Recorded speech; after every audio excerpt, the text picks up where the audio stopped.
Hello বন্ধুরা, সবাই কেমন আছো? আজ আমি বানাতে চলেছি বালুশাহী মিষ্টি। ছোট বাটি 2 বাটি মতো ময়দা নিয়ে নেব। তারপর দিয়ে দেবো বেকিং সোডা, ফ্লেভারের জন্য মৌরি। তারপর দিয়ে দেবো 3 থেকে 4 চামচ ঘি। তোমরা চাইলে সাদা তেলও দিয়ে দিতে পারো। এবার ভালো করে মাখিয়ে নেব। যখন দেখবে এরকম মুঠো হয়ে যাচ্ছে তখন ময়ান দেওয়া হয়ে যাবে। এবার 1 বাটি দই দিয়ে দিলাম। এবার ভালো মতো মেখে নেব।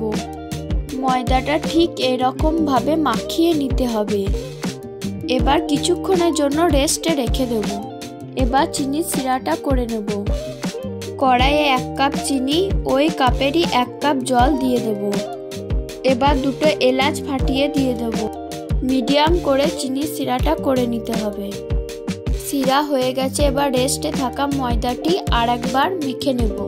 ছিঁড়ে ছিঁড়ে ঠিক এরকম ভাবে মাখিয়ে নিতে হবে, তাহলে মিষ্টিগুলো খুব সুন্দরভাবে হবে।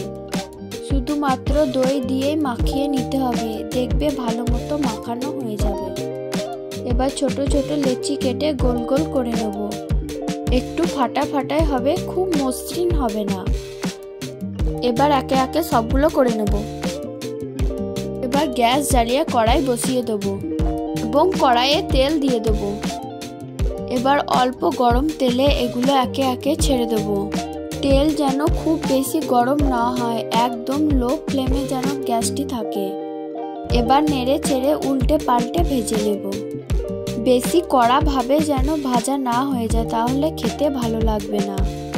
যখন দেখবে ঠিক এরকম কালার চলে এসেছে তখন একে একে তুলে নিতে হবে। ওই গরমই চিনি সিরাতে ছেড়ে দেব। 15 থেকে 20 মিনিট সিরাতে ডুবিয়ে রাখতে হবে। 20 মিনিট পর দেখো কত সুন্দর ফুলে উঠেছে। এবার মিষ্টিগুলোকে একে একে তুলে নেব। তোলা হয়ে গেলে উপর থেকে গুঁড়ো দুধ ছিটিয়ে দেব, তাহলে দেখতেও সুন্দর লাগবে, খেতেও ভালো লাগবে। দেখো ভিতরে কত সুন্দর রস ঢুকে গেছে। তোমরা চাইলে বাড়িতে একবার বানিয়ে দেখতে পারো, খেতে খুব সুন্দর হয়েছে।